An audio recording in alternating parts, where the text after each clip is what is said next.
I've got another stoveless cold soaking recipe. If you don't like to cold soak, this could also be made hot. This is cranberry bacon ranch couscous. First thing is 50 grams of couscous. Next we have 15 grams of buttermilk powder.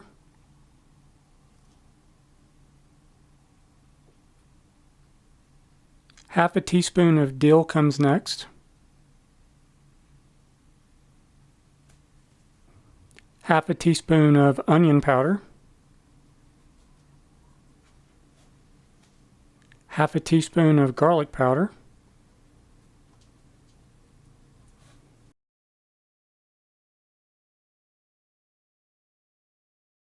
$15 grams of bacon bits.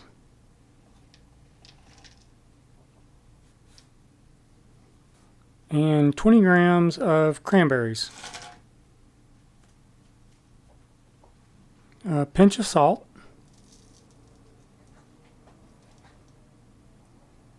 Then about 30 minutes to an hour before you're ready to eat, add about 1 ounce or 30 milliliters of olive oil. Pour in the desired amount of water.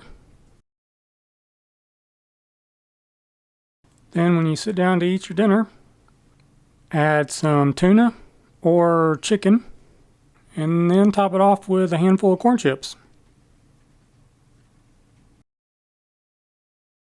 Stir everything up and enjoy.